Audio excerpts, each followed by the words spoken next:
This is the iPhone 6 Plus sound activated breathing logo. So I wanted to make a video for this because it's a little different than most of the glowing logo tutorials that I've made. And what this one does, and this is always very difficult to photograph, so I'm going to turn off a couple of these lights so that hopefully it'll be a little more clear. In order to turn this on, you just press down for about 3 seconds or so, and that will activate what they call the breathing feature. So you can see this thing's kind of pulsating, at least I hope you can. It's very, doesn't look exactly the way on camera as it does in real life, but I will point out that this is sort of unevenly lit. It's brighter at the bottom than the top, and that's kind of unusual. I don't usually see that with these glowing logos, so I don't know if that's the nature of this particular one, or maybe I got a bad one. Either way, the purpose of this is to kind of demonstrate how you can install one of these, and you'll see here in just a second if I double tap this, usually it's not as responsive as I wish it was. Gotta double tap it in just the right place apparently. You can get this thing to go solid, and then if you double tap again, you'll go from, I want to say it's the pulsating, and then it starts changing colors. So you see now we've got green, and there's a blue and a red and various colors that show up on the logo as it pulsates.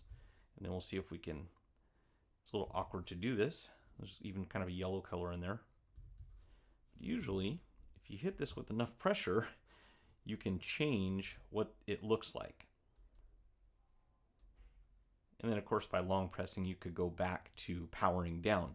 But what I thought was interesting about this one is that once it's powered on, if you've got this pulsating thing going on, and you go over here and you turn on some music or your phone rings, the moment that you press play,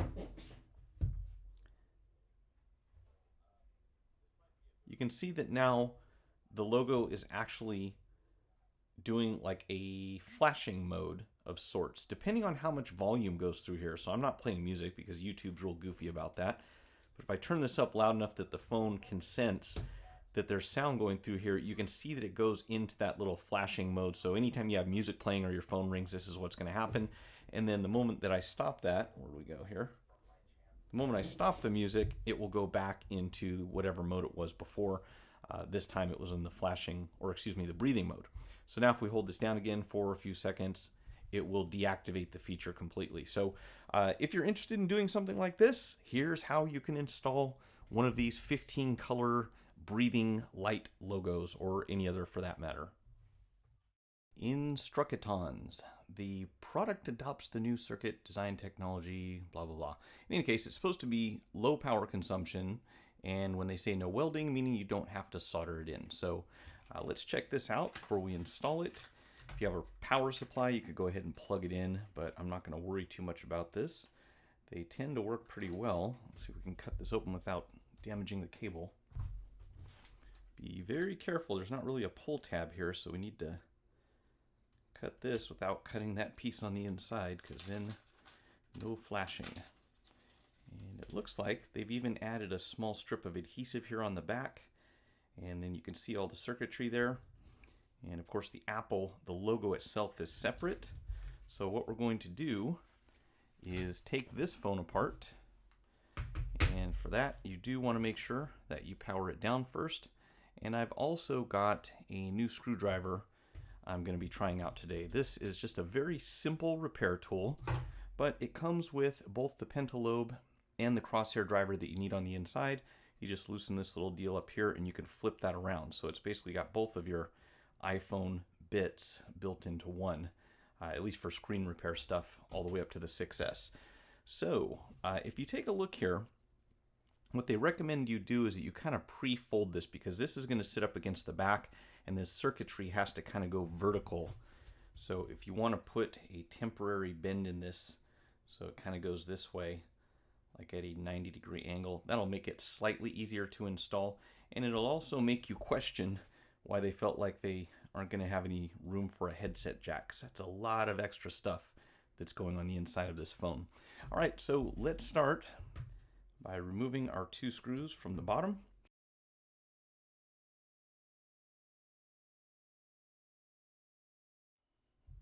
All right, from here, all we have to do is get underneath the corner here. There is no waterproofing adhesive to worry about. We're just going to very carefully go around the edges. You don't have to go in very deep here. And what I like about this new logo is it doesn't take much as far as installation goes, much easier than the old ones. We will still have to pull the battery out, so that's probably going to be the most challenging part. Make sure you don't hit your power button as you're removing this. If you turn it back on, you want to make sure to shut it off before you go anywhere near the connectors or the battery. So what we're going to do is flip our screwdriver around to the opposite side. Right, let's start with these two screws here that hold on the metal panel that goes over our battery terminal.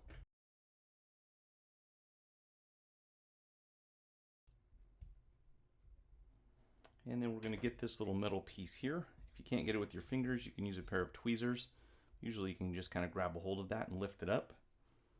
Once you get this off, we need to disconnect this cable right here. If you have something like a precision pair of tweezers, if you just go right underneath the metal here and lift up, this will unplug. Be very careful if you use anything else, because if you dig too deep, it's possible to damage the components that are underneath there or the connector itself. So this is a pretty safe area to come in though right here. There's not much in the way. From here, we're going to remove 1, 2, 3, 4, 5 screws. Don't remove this one. That one's going to stay where it is. And a lot of people have a tendency to take it out just because it's kind of in the same general location. I can assure you it does not need to be removed for this procedure.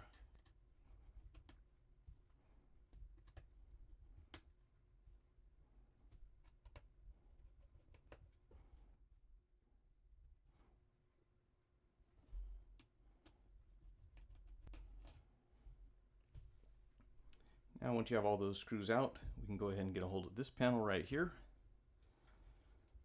and remove that one. Then we're going to disconnect all of our display cables. So again, if you have something like a precision pair of tweezers, that works pretty well here. Just make sure that you don't get underneath anything except for the cable itself.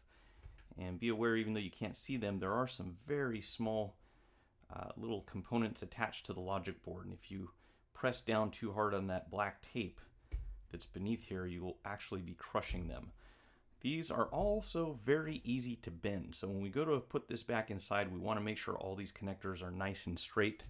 Otherwise, you'll have problems with your display or your touchscreen. All right, so on this one, in order to remove the battery, we actually have 3 pull tabs down here at the bottom. The best way I found to get these is, once again, with a nice pair of tweezers. Be careful not to poke a hole in the battery. That can be a very bad thing. And if you just kind of peel this back and grab a hold of this tab, this white tape will just peel out from behind the battery. And it'll go for quite a ways, and then it'll probably break in half as you're part way through it. So we want to try to avoid that. It gets to be a real pain trying to get these batteries out once this tape is broken. So I'm going to pull this in one steady motion, kind of at about a 45-degree angle, not straight out and not straight up, just away from the phone. And it feels like I got all of this one, so that's good news. If you get at least 2 of these all at once, 100%, and you can see I can actually get that with my fingernail pretty well. If you have a fingernail, that might work. But once you start pulling this, you really don't want to stop because they do have a tendency to break. So just go with whatever way feels the least resistance. And as I stated, as long as you get most of them out, you won't be in too bad a shape if you go to pry underneath here. There is going to still be a little bit of adhesive on this side because I didn't get 100% of that strip out. What I don't want to do is pry over here and put pressure on the board itself, so this is going to be a tricky one. I will probably put a small amount of alcohol on this. Yeah, see, we don't want to bend that too much. All right, I completely forgot that I have this, and this is one of my favorite recently found tools for getting under stubborn things like batteries with adhesive behind them. So if you don't have one of these already, I highly recommend it. It's just a big piece of plastic with a handle attached to it, but it does pretty well for kind of getting around corners in situations like this, so that we don't put a lot of stress on the battery. And that adhesive is sticky. Now be careful prying behind these because we do have some cables up near the top that we don't want to cut through.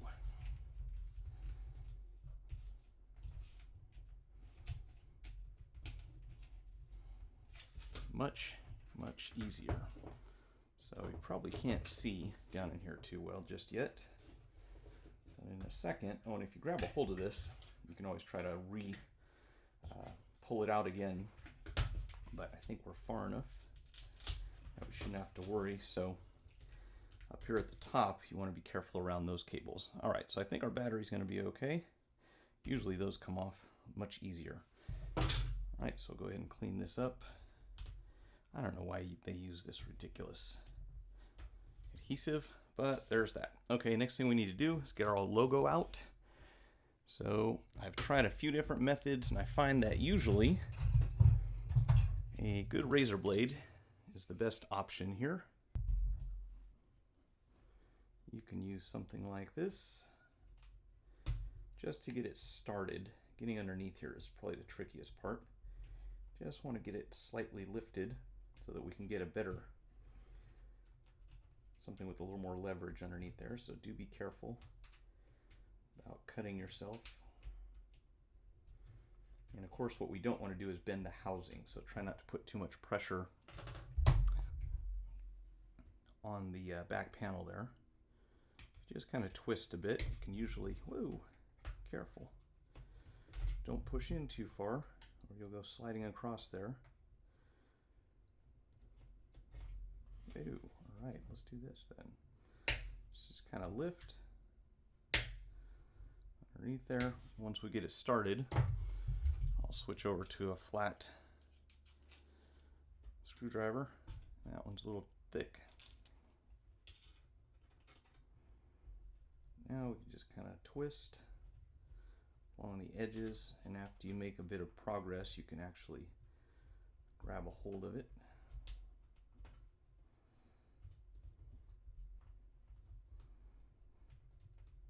Feel the adhesive just kind of giving away here. Just lifting on this. Right. So there we have Apple removed. I'm going to put this one in its place.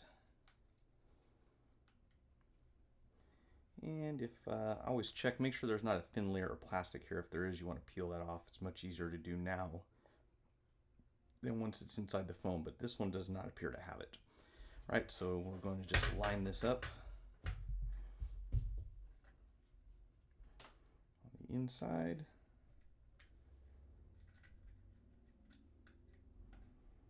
And that will just snap. Well, it sort of snaps into place, just like that.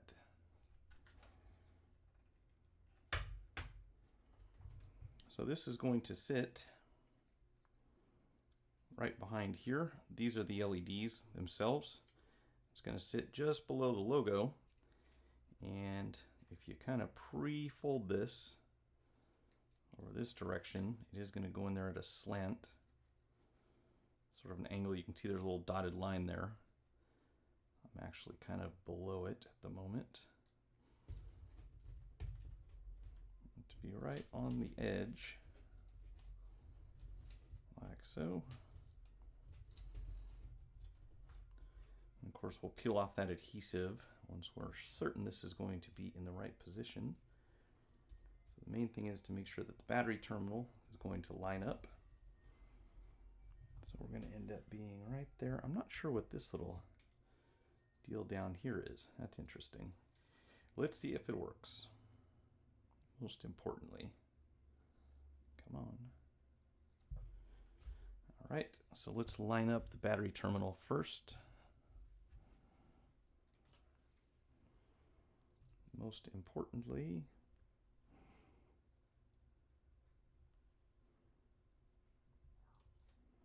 and then we can get the rest of this into position like so.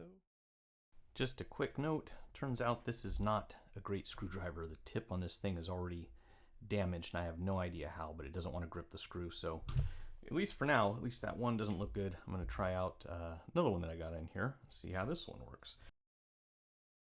Down here at the bottom, we have one of my least favorite parts of this phone, and that is the speaker assembly, because this tab, for whatever reasons, is supposed to go underneath there up against the speaker wafer, as they call it, which is basically the terminal, one of the terminals that the speaker uses to connect to this flexible cable here that goes down to the charge port. So I'm going to say this is one of the reasons why I don't believe this is the easiest installation, although I thought it was going to be earlier.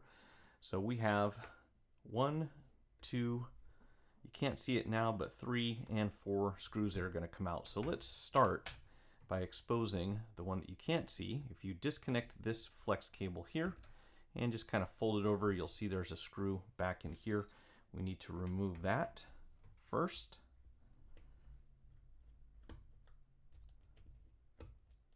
And you'll notice that sometimes they don't really want to come out. That's not a problem. Just want to make sure we don't lose them. Now, if you fold this back, there's actually an antenna wire over here. This will also need to be disconnected. Let me not use my good tweezers for that. Okay, so make sure you have that wire unplugged. And then we are going to remove this screw. And once again, it is probably not going to cooperate coming out. You might have to grab a pair of tweezers to go after that one. Oh, I think I got lucky. There we go. Sometimes that does not happen. Got one right down here, and then keep an eye on this little metal panel because it's going to slide out in just a second.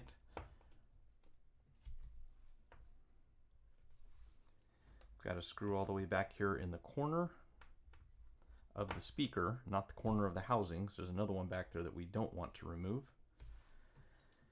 And let's see if we can get a hold of this one here. Yeah, that one's going to want to stay, so you will probably need a pair of tweezers to go in here, grab a hold of that.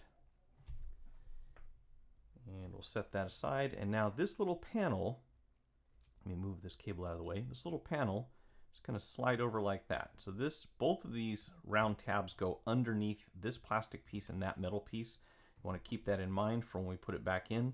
From here, you should be able to get a hold of the speaker assembly and just lift it up very carefully because it kind of slides underneath that metal tab there. So we can take this whole thing out for the moment. And my understanding is what they were trying to do is get us to set this down so that this tab goes right on top of that metal connector. Now I'm going to put it underneath this antenna wire.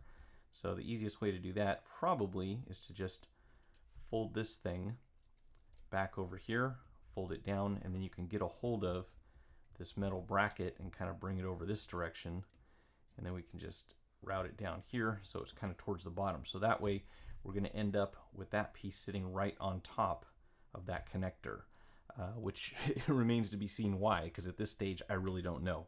I assume that something is sound activated or it's activated by the speaker itself. Now when you go to install your speaker, there's all kinds of fun stuff that can go wrong. So I'm going to start by setting the speaker on top of this little cable that we want it to be pushing up against, the speaker wafer as they call it. And then we're going to take this and kind of fold this, bring it over this way, fold it down. In fact, let's do this just to stabilize things. Let's go ahead and put that corner screw in.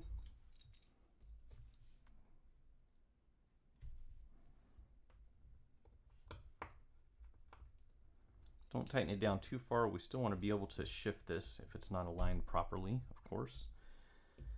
Right, so next we are going to put this metal panel, just fold that over, slide this in from the side, just like that. But we're not through yet because remember, we have another little metal piece going there. So I'm going to fold this back and see if we can get that screw started.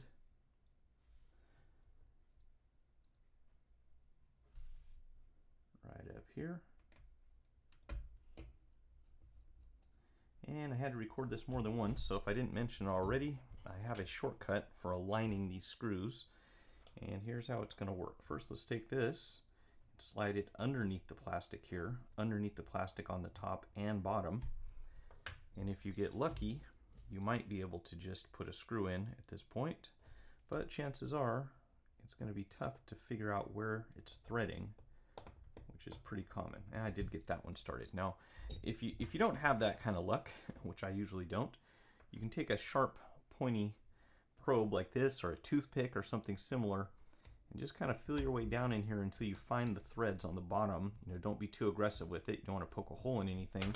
But once you get it lined up, you can grab your screwdriver, and if you're holding it there, it should keep everything in the right spot. So if it doesn't, then something is in the wrong spot. And you might have to put a little pressure on this little metal piece. But I finally got that straightened out. We'll go ahead and tighten these down a bit more. Never have to go too tight with them, just until you feel them stop. Make sure that you reconnect your antenna wire here. And that's a tricky one too, so again, if you have some tweezers, kind of helps to maneuver. If you have a magnifying glass, even better. That'll pop right on there. Go ahead and reconnect our flex cable. So that's all plugged in. So you can use whatever you like. I'll usually put some red tape adhesive in here. Just about any double-sided adhesive that has a reasonable amount of strength to it will work. I don't like to overdo it, especially since I will be taking this phone apart very soon to install a new housing. And that should be happening, well, whenever I get my shipment from China.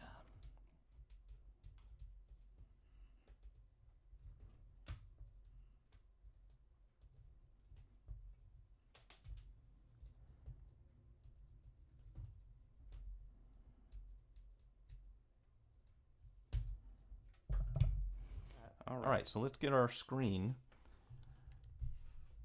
attached. And for that, we're going to need some sort of stabilizer. Put this over here.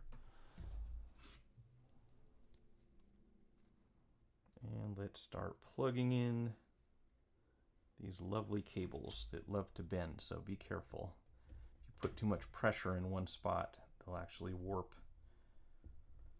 iPhones get more fragile every generation, at least when it comes to the inside. Don't understand why that is. They're supposed to be becoming more durable phones overall, but on the inside that doesn't seem to be the case. Very odd. It's almost as if they don't want people modifying them and putting their own glowing logos inside, but that wouldn't make any sense. All right, so let's go ahead and put this panel back on here. You'll find that these cables will add a little tension, so it's going to want to push up on you, but you don't want to really force anything. They have a small amount of flexibility here if you push down gently. Just don't get too crazy here. Get that started. Make sure you do not mix up these screws. There is such a thing as iPhone 6 Plus long screw damage, and it is not cheap to fix. So I'm sure you don't want to pay for it, and I'm sure I don't want to do it. All right, here's that. And we'll have one more right over here.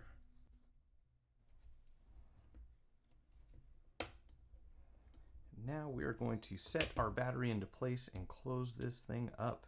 It's interesting, they actually have some little components here. I don't know if those are resistors or capacitors or what, but they're going to sit right underneath the battery, which is interesting. Now also make sure your Apple logo did not shift on you, because if that's not in the right spot, we are going to have some problems.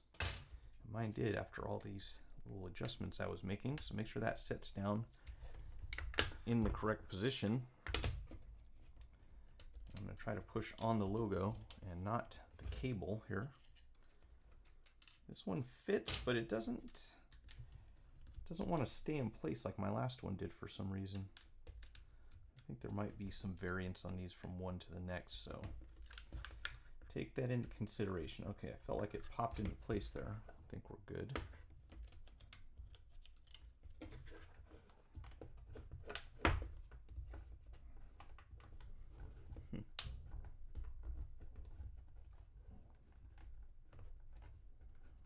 That one's in. I can't say I love the way that it fits, at least so far. We'll find out once we get the battery on here.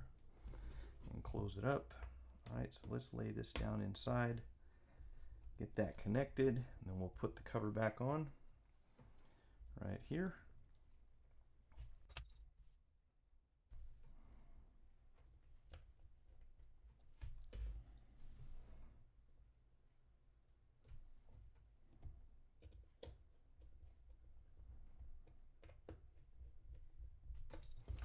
Make sure that your battery is sticking down. We definitely don't want it to be flopping around on the inside. Okay, from here, we've got some tabs up here at the top. Hopefully you can see them. 1, 2, 3. Those are going to tuck under the top of the frame.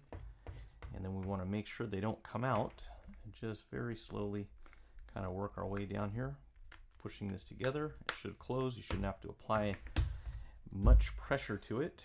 We'll go back to this cheap screwdriver, which I'm not going to recommend that you use, that you buy it, but definitely don't use the Phillips end. It didn't last very long at all.